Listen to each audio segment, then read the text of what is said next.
Good morning and welcome to the third session in our economic mobility learning series. We're so glad you're here.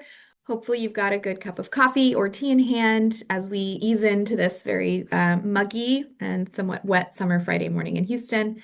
And more importantly, we're really glad that you are making the time to pause, learn, and reflect with us. We hope you'll really dial in. Our guests have woken up at dawn to join us, so we hope that you are alert and set aside the multitasking if you can and come ready with your questions. Before we dive in, I want to briefly ground us in the Greater Houston Community Foundation, why economic mobility has become central to our work, and how this series really fits into something bigger that's building in Houston right now. The Community Foundation exists to inspire and create meaningful and positive change with our donors and for our community. We call ourselves Houston's philanthropic partner because that's exactly what we do. We work alongside individuals, families, businesses, advisors, private foundations, and nonprofits to direct generosity where it can do the most good. Over the last 30 years, our donors and partners have collectively given more than $3 billion to nonprofit organizations that improve lives and strengthen communities. But our role extends beyond grant making. By leveraging data, trusted relationships with incredible partners, and our ability to convene, we are focused on turning generosity into sustained progress in Houston. I have the privilege of working with a fantastic team and leading the Community Foundation's community impact work, comprised of three core initiatives. First, Understanding Houston. Visit understandinghouston.org if you haven't yet. Is our regional indicators platform launched in partnership with Rice University's Kinder Institute for Urban Research that really roots us all in credible data about where Houston is thriving and where we're falling short. Second, the Greater Houston Disaster Alliance, where we partner with United Way of Greater Houston, government leaders, and a trusted network of more than 100 nonprofit partners to improve our region's response to disaster recovery and resilience. And third, and most relevant for today's program, our High Impact Grant Making Initiative, which really makes it easier for our donors and partners to invest together in some of the most promising solutions to Houston's pressing challenges with a focus on economic mobility. Last year, Houston made headlines as the most impoverished major city in the US. In Harris County, nearly 1 in 4 children lives in poverty. And research shows that poverty often persists across generations. 1 in 3 children who grow up in poverty will remain there as adults. More broadly, about only half of children in the US will earn more than their parents as adults, signaling a decline in intergenerational economic mobility in our country. These realities have implications not for our children and not just for our children and families, but also for Houston's future workforce, economic competitiveness, and long-term prosperity. The barriers facing low-income families are complex, interconnected, and deeply persistent. And meeting this challenge will require a response that is equally ambitious, coordinated, and sustained. And that really brings me to why we're all here this morning. Last fall, Houston leaders from across sectors came together for an inaugural Economic Mobility Summit. The energy in that room really sparked something. Community partners leaning in, asking the tough questions, really wrestling with this defining challenge in Houston. Why is it so hard for so many people in our region to get ahead? And what can we actually do about it? These conversations led us as co-conveners to explore the potential of establishing a Houston Economic Mobility Coalition, a cross-sector effort committed to advancing economic mobility for Houstonians at scale. And as we do that work, we know we can't build in a vacuum. So one of the clearest things we heard from summit participants was that we want to keep learning. People wanted to know what was working in other cities, what other leaders were doing, what lessons and solutions might we draw on to inform what we build together. This series is really the answer to that call. Through it, we'll hear from leaders in other communities who have built and tested approaches to improving economic mobility, really not to copy and paste, but to help us learn faster and be smarter as Houston writes its own story. So we're really excited to have incredible leadership and expertise with us today from Tucson, Pima County, Arizona. The Prosperity Initiative was officially launched in November 2022 in partnership with the city of Tucson and Pima County. What followed was an extensive community engagement process as well as evidence-based practice review, engaging nonprofit, education, business, and faith-based organizations, as well as those with lived experience. The result was a set of 13 policies adopted by Pima County and City of Tucson, and these policies focus on improving economic mobility spanning education, health, housing, and work. We'll learn more about that directly from our guests. So joining us here today are three leaders helping drive Tucson's Prosperity Initiative. Brooke Gilliam serves as Deputy Director of the Community Coalition for Prosperity and brings deep expertise in coalition building and family-centered strategies, including two-generation strategies. Lena Perrell leads implementation of the initiative for the City of Tucson, focusing on housing, economic mobility, and community investment. And Helen Schaefer leads the county's implementation efforts, bringing a unique blend of workforce, public health, and research expertise to advancing systems change. They've been doing really inspiring community-embedded work, and we're genuinely honored to learn from them today. As normal through our webinars, after the presentation, we'll open it up for Q&A. So feel free to send in your questions along the way, and we'll tee them up. And then we'll have a closing Mentimeter to get your reactions and input.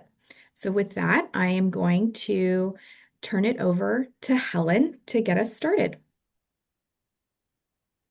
Good morning, everyone. Thank you so much for this invitation to speak. This is wonderful to be in conversation with you this morning. In Pima County and Tucson, we've also found it quite informative and helpful to learn from others. So we're really happy to share with you our experiences in embedding economic mobility concepts within our work in Pima County to reduce generational poverty as part of the Prosperity Initiative. So next slide, please. We had great introductions, appreciate that, from Diana. So I won't go through those again, but again, I'm Helen Schaefer with Pima County. And next slide. And the next slide, please. So just to orient a little bit to the place that we're talking about, City of Tucson is highlighted there, and Pima County is the red county there in Arizona. We are at the southern U.S.-Mexico border, and Pima County is about 1 million people, with about half of those in the City of Tucson. And the county includes 2 tribal communities, the Pasquayaqui tribe and the Tohono O'odham Nation, and several incorporated as well as unincorporated communities within it. So Pima County has a government of its own with elected officials, and then the City of Tucson is also an independently run government. So they're separate, organizationally speaking, and each have their own elected bodies. Next slide, please. So in terms of the background for the Prosperity Initiative effort, it's similar, broadly speaking, to what Diana was just describing for your work in the Houston area. There was a recognition that, Pima County has some elevated rates of poverty, and as is typically the case, child poverty is elevated relative to adult poverty. And although Pima County is not among the counties with the highest rates of poverty in the state, it is higher than the state average rate. And we know that, of course, growing up in poverty raises risk of poverty in adulthood. And so there was a series of meetings, a working group that was convened around these issues to try to discover, what is the research literature and what do best practices from around the country tell us about what works to reduce poverty and generational poverty in particular. So the result of a year of really intense and focused investigation and research and meetings, community meetings, meetings with academic and other experts resulted in a policy recommendations report, which is quite extensive. It's about 250 pages in length, and it's available on our webpage and on the City of Tucson's webpage as well. So it's publicly accessible. We can certainly make that share that out if that's of interest. So this recommendations report was then condensed into 13 policy recommendations, which were then approved by the City of Tucson and Pima County elected officials. And so that's really exciting.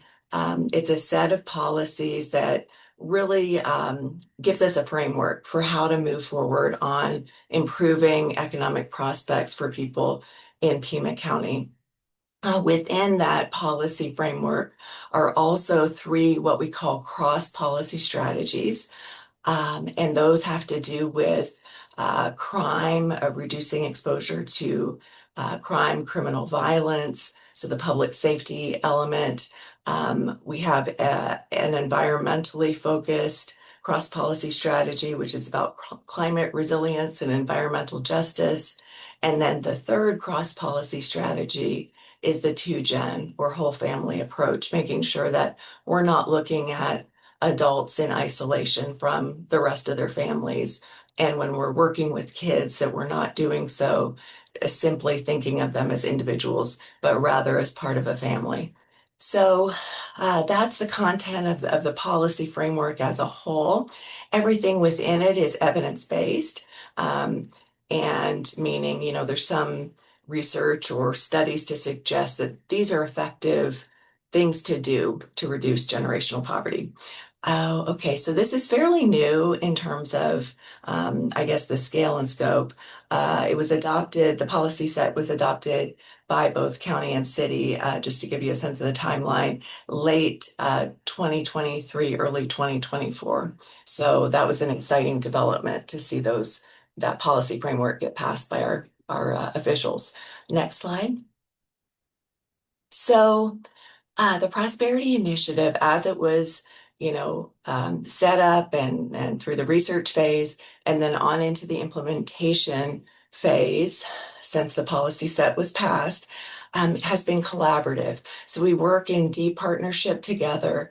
The City of Tucson, Pima County, and the Community Coalition for Prosperity, CC4P, which Brooke will tell you about in more detail. Our community stakeholders are community organizations, including business, nonprofit, basically all non-governmental sector folks within the community. There was a recognition early on in this work that poverty cannot be addressed, economic mobility cannot be built, and stability for families cannot be built by government alone. It cannot be done by government alone. It requires a broader response. And so from the start, this effort has involved that variety of different stakeholder organizations and community members, which is wonderful. And so we continue that close collaboration today in the implementation. We meet frequently and work together in coordination. Next slide, please. So just to give you a sense of what is in these policies, we've broken them into four four kind of categories, and that helps us wrap our heads around the content and also communicate within our organizations and with the broader community about what this work consists of. So we found that's been an important sort of lesson, is to make sure that we do have clear communication, because it's easy to get lost in the weeds. And I know sometimes We in government can get into some, technical sort of details, and things get a little bit murky. So we find that it's helpful to just communicate super clearly. We've got four things we're working on. It's all related to work because of the importance of work for economic stability. Housing, because of course, housing and affordability of housing is really central to being able to, have economic stability. Home ownership is also, of course, an important asset for families to maintain their economic stability and be able to avoid falling into poverty.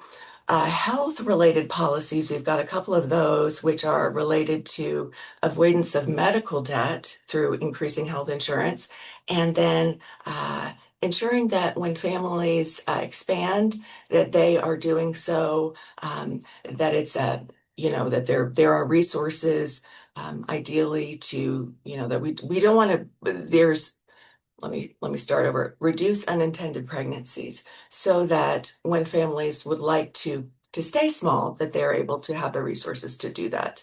With education, we're really looking at the early education, preschool, and making sure families have access to preschool, and then the post-secondary piece. Are you able to, do you have the education necessary to transition to a job that's going to pay a wage that will support your family? So that's kind of the interrelationship between those things. And then within the work set of policies, we have a couple different areas of focus, but in the interest of time, I'll keep it brief and just highlight job quality, which has to do with both jobs that pay a livable wage and also jobs that have family-friendly benefits, scheduling, and other factors, and workforce development. So ensuring that our workforce ecosystem is providing those sorts of jobs and that the training is available to move into those jobs that do support a family. Next slide, please. So I touched briefly upon those three cross-policy strategies initially. So the 2-gen or whole family approach, I'm sure many of you are familiar with those concepts who are on the call, but it's basically an approach to embedding the larger social dynamics of kids and families so that we're seeing that interrelationship and not looking at individuals in isolation. Climate resilience, super important, and then preventing, and I like to think of this one as preventing exposure to crime and criminal violence. And so those are sort of these cross-policy strategies are to be embedded within the application of the other policies. So that's how that was conceived. Next slide, please. So to highlight some basics in terms of the definitions of how we're moving forward on this work, we're really striving to have a Pima County where every child is growing up in a family that's economically stable, which we define to mean they can afford their basic needs, they can meet their housing needs, their food needs, etc. Also save for the future and be able to manage any big unexpected costs without falling into debt. So that's what we're really trying to achieve. There are just three basic pathways to get there, which are increasing household income, reducing household expenses, and increasing household assets. And I touched upon how those are related to our sets of policies. So the work with the income, expenses can be our housing affordability is one that's huge, and we work on that.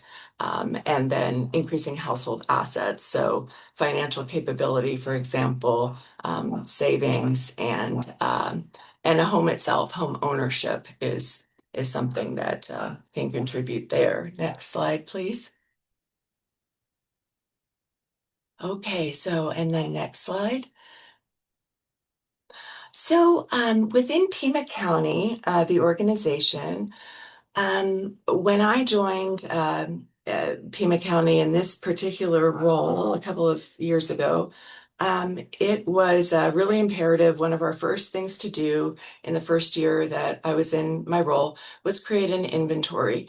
And this was determined to be, the path forward to really begin to move the needle on generational poverty and building economic stability, understand what we're doing already. So within the county organization, we're about 7,000 employees, 40 something departments. And so it's a big organization. We're a major employer in Pima County. We have a lot of resources. And so how do we begin to direct those resources where they'll have the most impact for families, low-income families, and particular families living in low-income communities?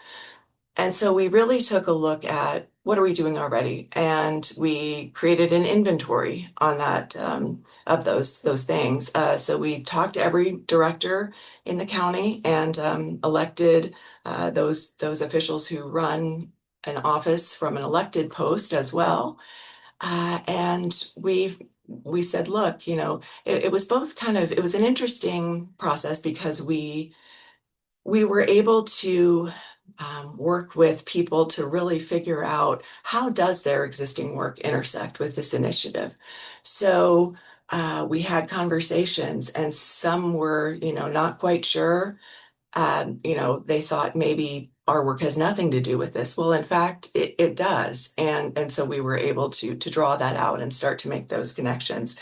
So this is a comprehensive document, and it continues to be a resource that we rely upon. We update it annually with new information, and it's available for our employees and others to take a look at and really start to make those connections between efforts so that we're not siloed and working in isolation.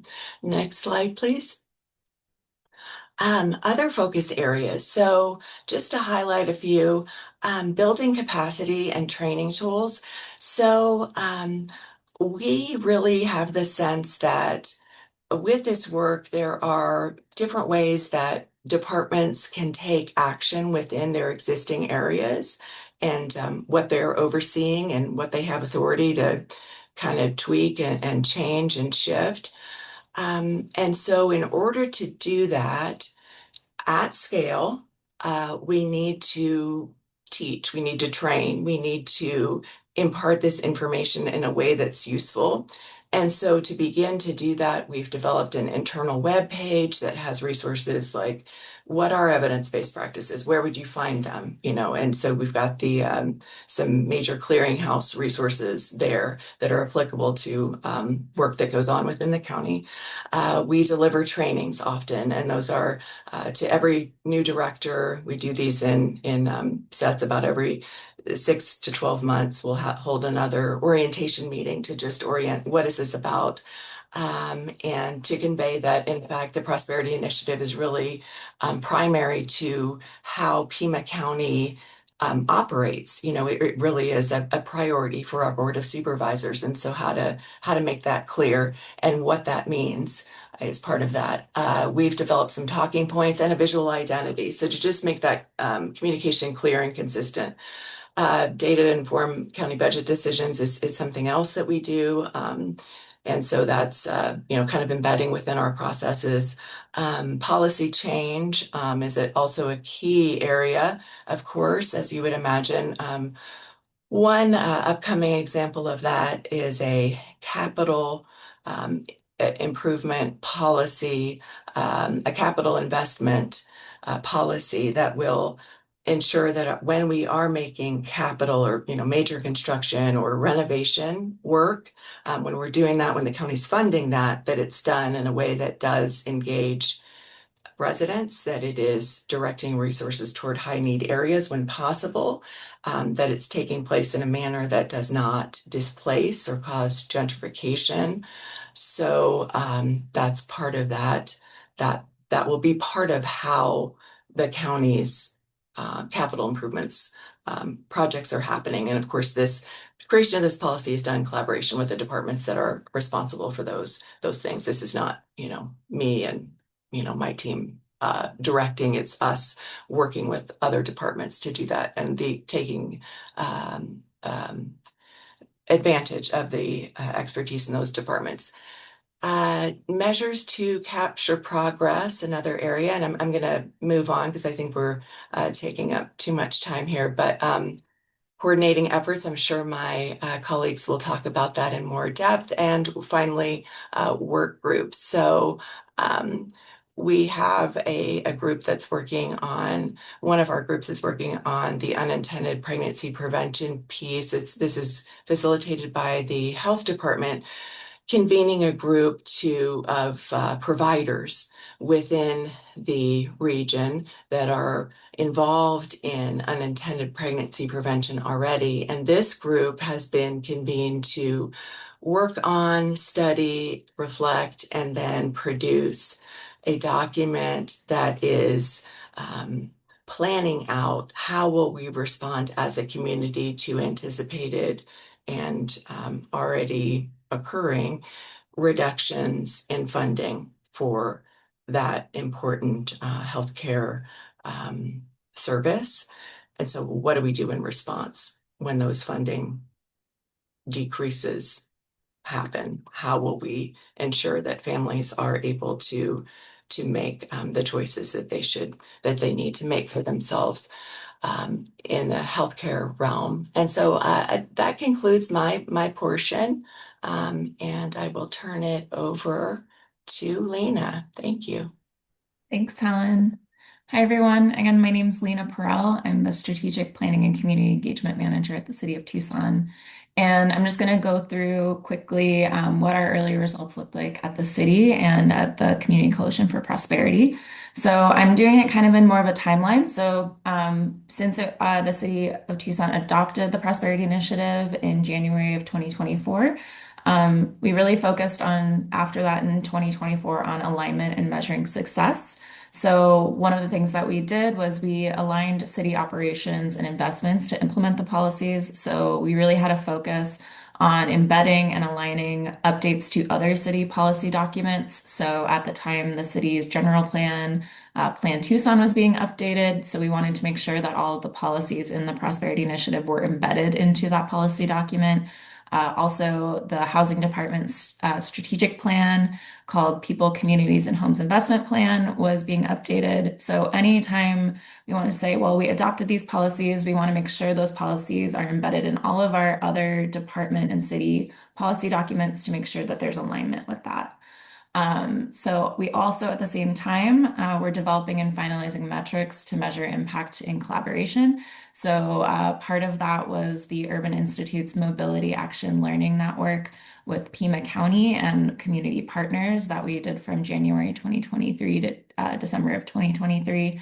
And during that, we were trying to kind of, how can we measure success with the different policies? So we have metrics and indicators now finalized in collaboration with Pima County for each policy and some for the cross policies as well. And then similar to what Pima County was doing, we were focusing on policies, doing a policy and practices scan of all city operations, investments, plans, initiatives, and policies that align with Prosperity Initiative policies. Or it was organized by policy and within that organized by department and team. So that document is also available and we try to update it annually, just given different changes, new initiatives and things like that. And it's available for all city employees as well as members of the public on our city website for the Prosperity Initiative. And then going into 2025, our focus was on building internal knowledge and coordination, similar to Pima County. So we had department leadership orientation workshops that we held last year. We held over 30 trainings and orientation workshops with over 200 individuals from city department leadership, making sure folks really understood what is the Prosperity Initiative? What's the background? What is the data behind these policies? How does it relate to the work that I'm doing in my specific department? And how does it relate to things that we could be doing in the future? What could we adjust a little to be more in line with the Prosperity Initiative? With that, we also trained all council member, each all council members and their staff and our mayor and her staff on the history of the Prosperity Initiative and all the policies. And also, similar to the departments, discussed council member and mayor priorities related to the Prosperity Initiative, making sure that our elected officials also were really versed in the Prosperity Initiative and the importance of it. We also created communication materials and a website. So we developed these high-level policy explainers for each policy and cross-policy strategy for social media and trainings. If you go to any of either the city prosperity website, Pima County's website, or the CC4P, you can read all of these very dense, wonderful technical briefs that have all this wonderful data. But we also know that that could be a barrier for some people understanding it. So we really wanted to kind of create these bite-sized explainers of what is the background, what are the main things that like make up this policy, what is the key data points behind it, what are some things the city's doing, what are some things the county or the community's doing related to this to make it a little more digestible. So we use those explainers for social media, for trainings, and other educational opportunities. And we also developed the City of Tucson's Prosperity Initiative website.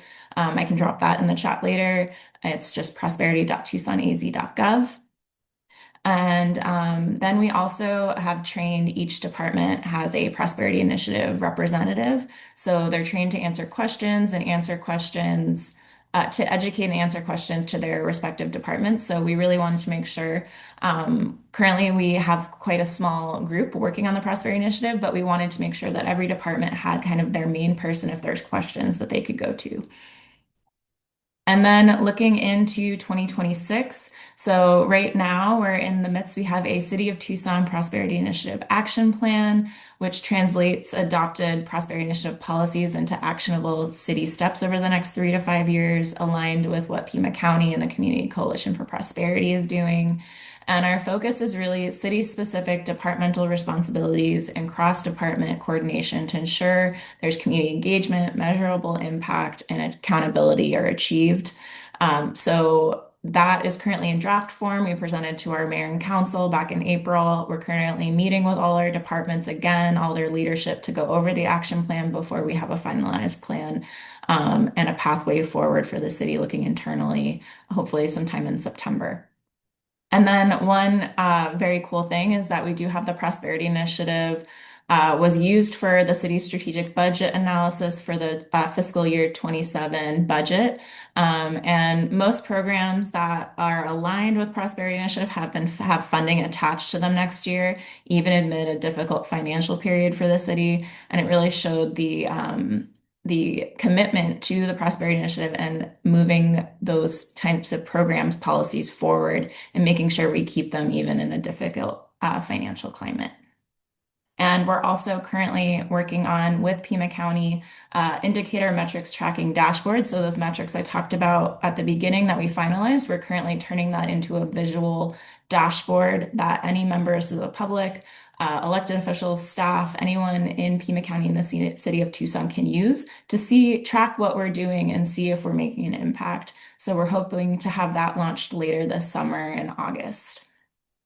And then quickly going to CC4P and what they've been up to. So back in 2024, they were researching and collecting impact models to identify best practices. So some best practices they looked at was the Tarmac Institute, the Aspen Institute, and Collective Impact Forum.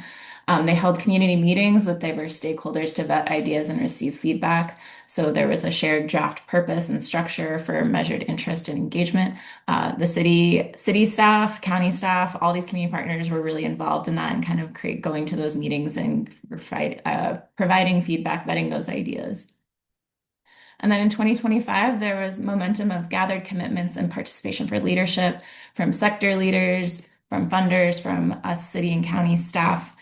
There was building foundational processes and engagement strategies. So how do we do convenings and communications, purposes and protocols, meaningful engagement, and right-sized expectations, knowing that we're taking time out of folks' days, out of their normal work, and making sure that we have expectations of how people can show up. And then CC4P also drafted a budget and began to fundraise. So what does it take financially to build and sustain a collective structure, and created a 3-year project plan. And then in 2026, right now, so they are, and have to speak from experience. They're rapidly growing their engagement. They have their communication lists of over 400 individuals and over 50 organizations represented in working groups. There's robust response to membership opportunities. When they hold their convenings, there are hundreds of people on those calls, all super engaged and excited to like learn more and about what the city, county, and the community coalition are doing. Funders have been giving beyond expectations and asks, so there's a strong desire to invest in a collaborative community-wide approach, which is really exciting. And they also launched all three pillars, so alignment, implementation, and advocacy. So they have a nonprofit self-assessment to see if nonprofits are aligned with the Prosperity Initiative. Working groups are working on strategic projects, and there's going to be an annual advocacy agenda. And now I'm going to pass it over to Brooke, who's going to talk about elements for success. Thank you, everyone. Again, thank you so much for having us. And we want to share with you why we think what we're doing works. And so next slide, please.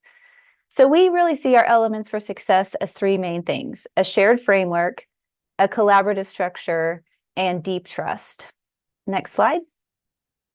So our shared framework is the Prosperity Initiative. And in the words of collective impact, what's so important is a common agenda that everyone is working towards. And our common agenda is reducing generational poverty. But the shared framework through which we do that is the Prosperity Initiative. And you heard, in detail from Helen about the policies and the cross-policy strategies. And again, you can visit all three of our websites to get more information.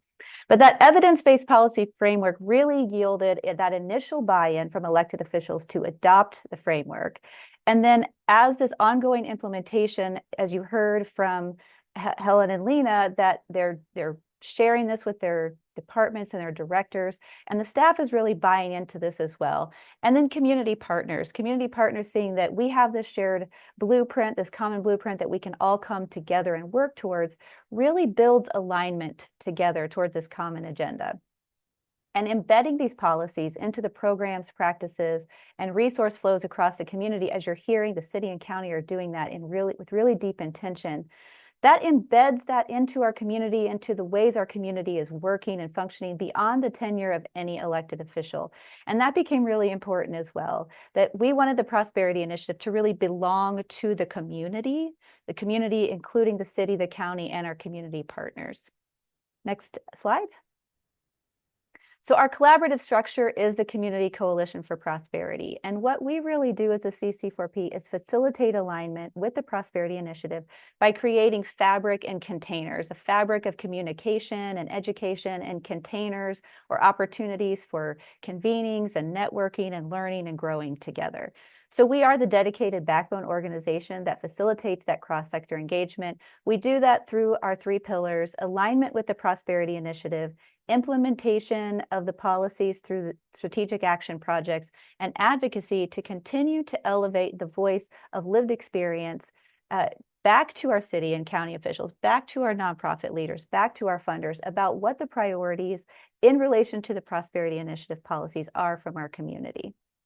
Our structure also provides an outlet for city and county to report out on their Prosperity Initiative implementation and opportunities for community dialogue. This becomes really important because the community wants to know that the city and county are doing what they said they were going to do, that when they adopted these policies, that they didn't just sit on a shelf or they didn't just sit in a binder somewhere, but they're actually being implemented. And so through our newsletters, through our forums, through our convenings, the city and the county are there representing what they're doing, sharing what they're doing, and getting feedback from community members, which really creates a lot of confidence that our city and county is doing what they said they were going to do.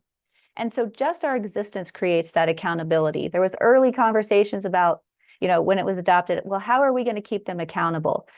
We don't have to keep the city and county accountable for this by saying, what are you doing this or doing that?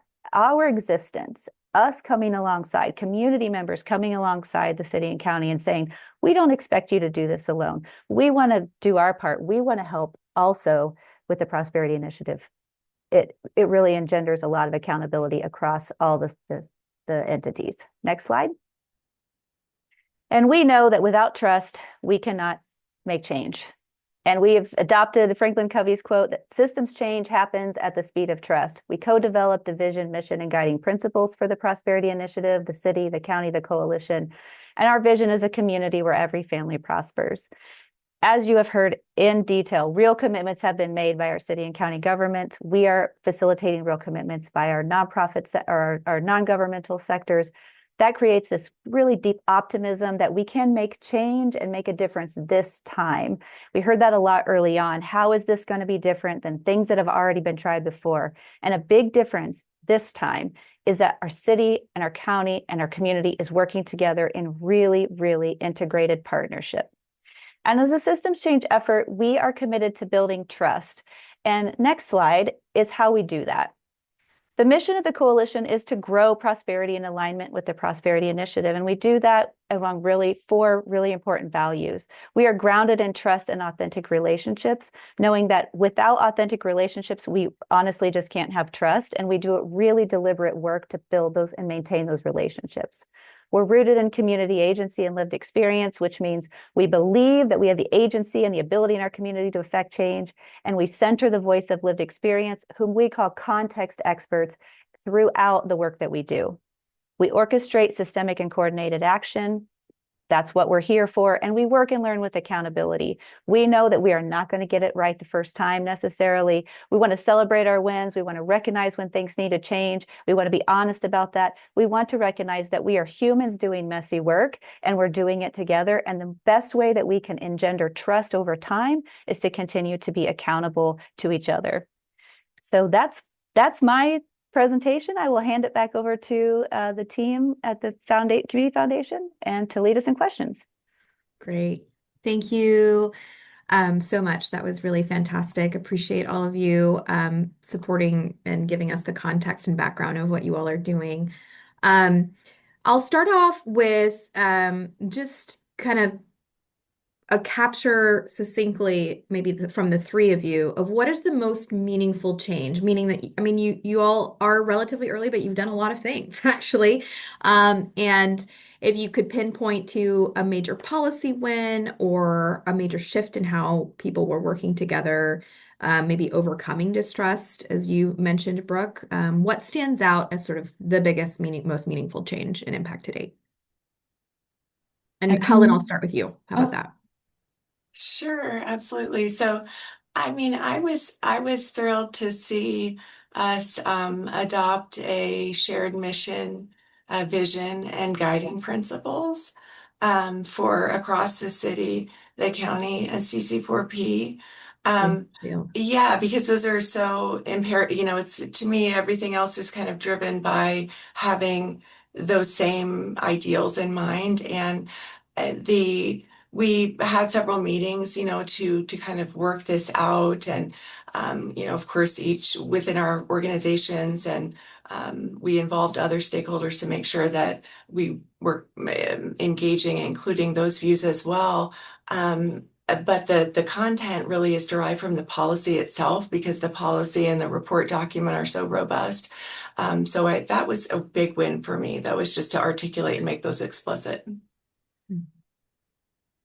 Lena, how about you? Yeah, speaking from the city side, I think I'm an urban planning person by trade. And I think one thing that I've noticed is sometimes we make these plans or these policy documents, and there isn't really a good way to implement them, or like there's no money tied to it. And I think what I've seen with the county and at the city specifically is that there has been a real buy-in from elected officials, from city staff and leadership for the Prosperity Initiative, more than I've seen for many other, especially just collaboratively between these 2 different entities. And that there's like staffing specifically at the county, and pretty exciting that there'll be like full staffing for the Prosperity Initiative at the city soon too, hopefully. They have to go through their budget stuff still, but that there is real money being put behind implementing these policies, that there is a real buy-in on creating our action plan and actually implementing it, and like city manager, mayor, and council members all saying like, we see this as a huge priority. Please like work to implement this. And especially what I mentioned before about for our next fiscal year budget, that almost all Prosperity Initiative aligned programs and policies are continuing to have funding behind them for the next year, and specifically because Prosperity Initiative was being called out as it being important. So for me, that is like very exciting, and I haven't really seen something like that before. So that's kind of my Great. So we have genuine alignment and genuine buy-in, resources put into implementing, and including the capacity at the city and the county. And then Brooke, you're sort of this cross connectivity tissue that brings in the other partners as well and adds additional capacity. What else would you add, Brooke, to that? Well, I just want to really highlight how much kind of skepticism there was early on from our community members of that this was actually going to be anything, because traditionally the city and the county have not worked together for various reasons, and that happens in lots of communities. And also there had been these sort of things that come up. They're like, let's all work on this together, but they just don't get traction.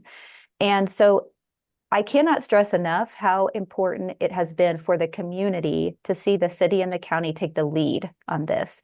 And one of the things I did, early on when we were researching collective impact models is recognize how rare it is for the common agenda, if you will, to come from the elected officials or from the government entities in a community. It often comes from your nonprofit sector, your philanthropy sector. And so I think that's one of the big advantages that we have in Tucson and Pima County is that this was really initiated by our city and county governments, and from the very get-go saying we want to do something together.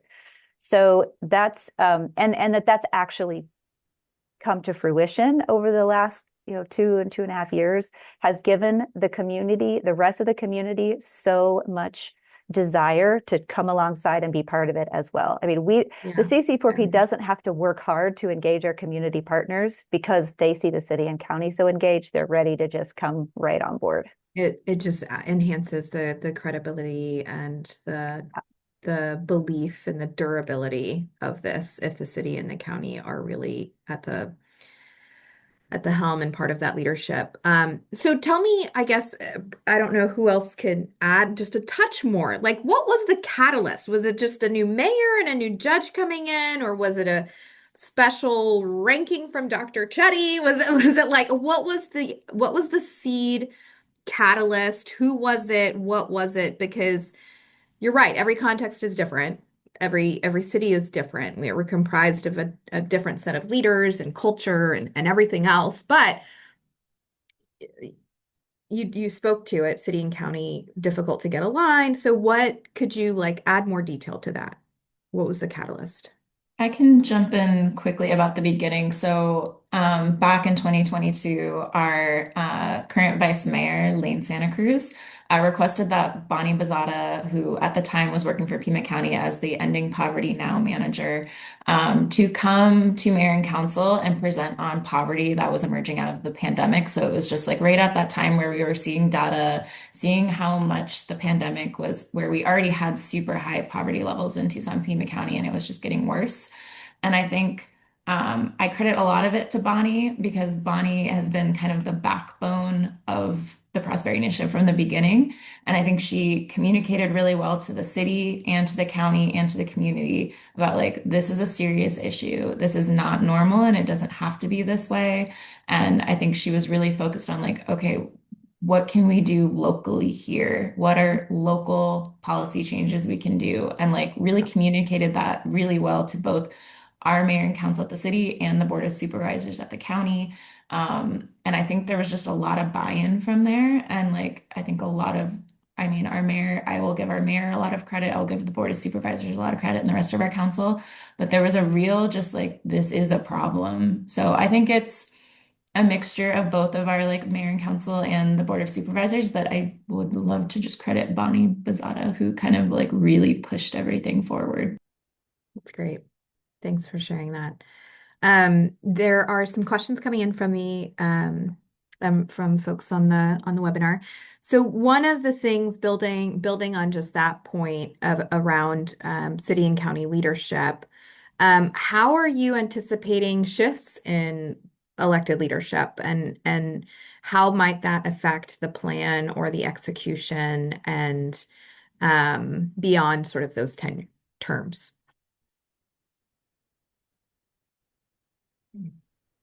Yeah, I'll take a stab at that. I mean, I think, working in government, you're always anticipating that there could be shifts and changes, depending on if people are, if their perspectives are different. But I do think the fact that we have this policy that is official policy, it's difficult to envision that it would be just completely rescinded, in whole cloth. I think that it's hard to, anything's possible, but because of the buy-in, because of the fact that we've already invested in this, and because we're embedding it as an institutional practice within, so it's inspiring other policy changes and all of those things. It's even if the prosperity initiative concept were to, for some reason, not be, and this is, again, like very difficult. This is,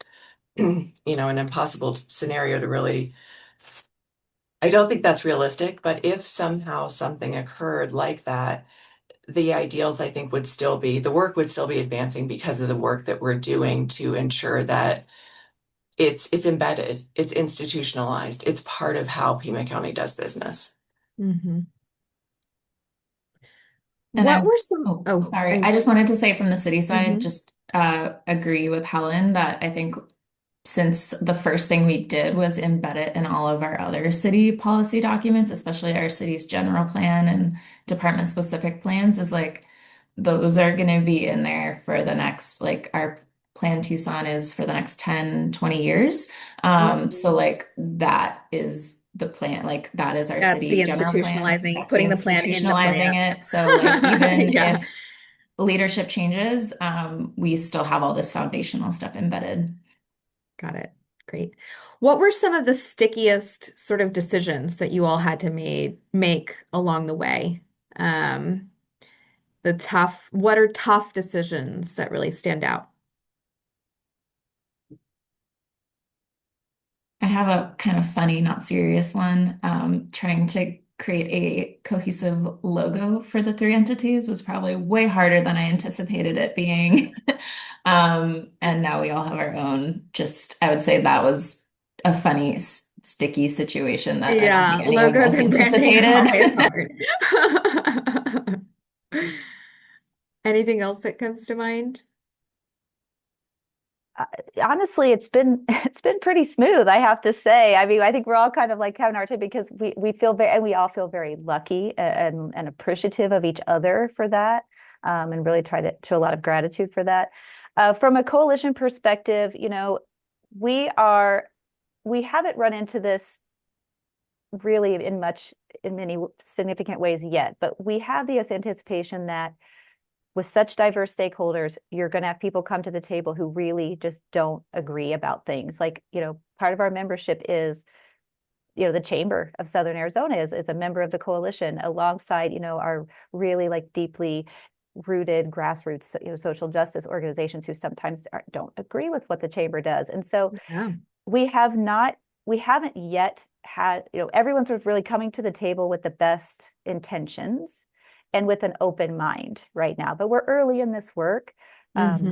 But I think because, again, because the city and county are working so beautifully together, it becomes a model for the rest of us. Yeah. And that's really a beautiful thing. And so we like to share that with our city and county electeds. Like you really you're really encouraging a lot of collaborative work because you are showing up collaboratively. So I honestly couldn't say there's been a really, really sticky thing. The logo thing came to my mind as well, Lena, just because we kind of laugh about it. But I honestly can't say that we've had anything. I'm sure we will, but right Well, now okay, we're all that's great to doing know. great. Yeah. And then you have had, I think, I want to say pre-K housing policy wins, right? Does anybody want to speak to that just quickly? Yeah, so I'll just and I'm not an expert in this topic, but the county has, and just speaking from the county perspective, the county has funded affordable regional. We convened a study of regional affordable housing so that we could respond, appropriately using data to the housing affordability crisis. And so the county has developed from that a regional affordable housing plan, which dedicates $250 million, I believe, toward affordable housing over the next 10 years. So that's been something that is consistent with the Prosperity Initiative. We're thrilled to see that taking place. Through that work, there will also be opportunities to engage workforce development efforts and kind of through the trades as those homes are built. And the other, you touched upon the early childhood ed. The county has continues to invest in our preschool education scholarships for low-income families. It's a graduated program based on household income. So the county significantly funds that effort. These are high quality preschools as defined by the state of Arizona. And so we're pleased about that because early childhood ed is so important for later life outcomes. Let's see, the other exciting thing just for county employees that has to do with early childhood education and childcare access is the county has voted, the Board of Supervisors voted to approve a proposal to fund each employee's childcare, so stipending employee Oh, childcare so costs. So subsidizing. we're Okay. happy about that too. So That's very cool. Great. There was one question that I probably should have asked earlier, which is, each elected official has their jurisdiction, has their geographic boundary, the people that they serve and their constituents. Have you seen any sort of like, how do you keep the focus on the collective work versus that tension sometimes that happens at prioritizing your own ambitions or your own projects or your own kind of even credit. Like we think about credit and just ego, also just being sensitive to collective work. Sometimes it requires all of us coming together. And um, any thoughts on that? Or have you just been really lucky so far?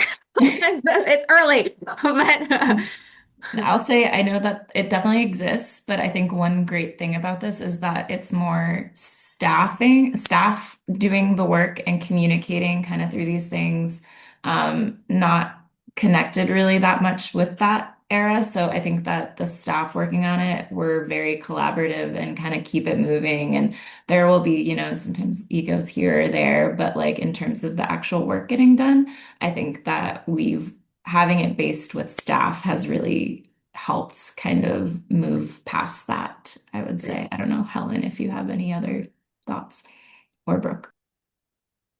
No. Great. Well, thank you all so much for joining. We're gonna wrap and close with a quick Mentimeter and get people's reactions and sort of thoughts. You're welcome to stay on, but really thank you so much, and thank you again for waking up at the crack of dawn to join us from Tucson and Pima County. So appreciate your time and what you all shared. It's great to learn from you. So I think if you've been on the webinar or been to an event, we're getting feedback. Some of you still love this. Some of you still are growing to not love the Mentimeters, and we do hear you. But for a webinar virtual format, it does make it easy to just get quick reactions, and we do look at it and study it, and we tease out any insights that might inform the Houston Economic Mobility Coalition's work moving forward. So join us through the Mentee if you can. And I'm going to go to the next screen because the code will be on the next screen as well. So you still have a minute to join. All right. We like to get to 20 if there's, yes, great. All right. Before today, how familiar were you with this kind of approach?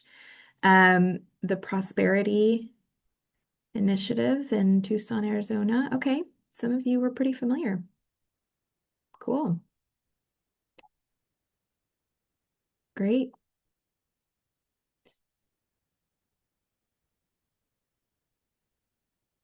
kind of middle of the road. All right. What word or phrase best captures the core strength of this work?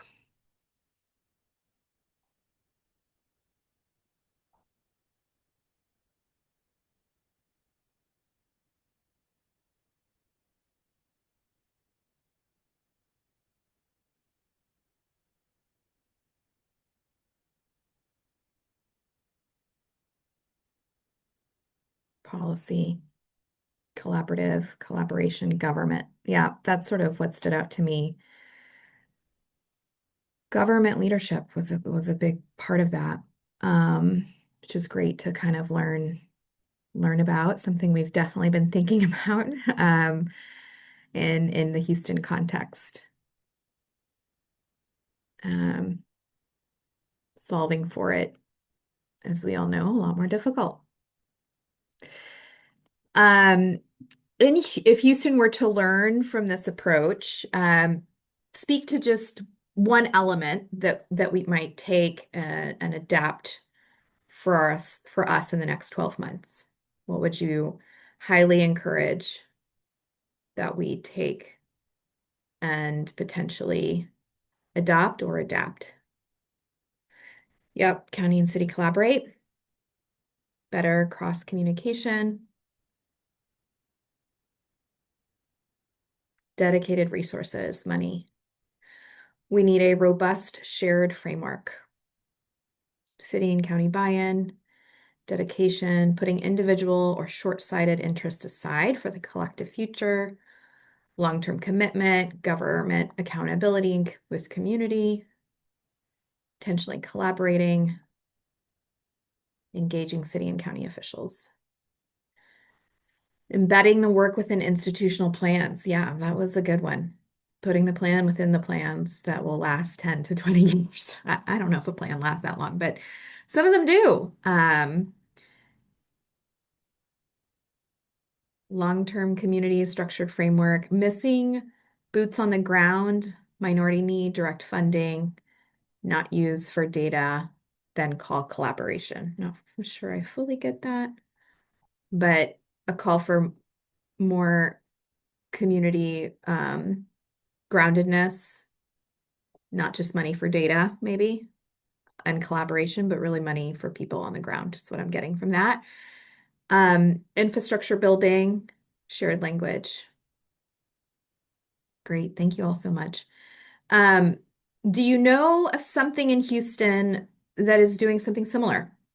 So if we were to build on assets here in Houston, leverage from work that's happening right now to be a part of this broader effort or even to learn from it here in Houston, let us know if anything comes to mind for you that's similar to this.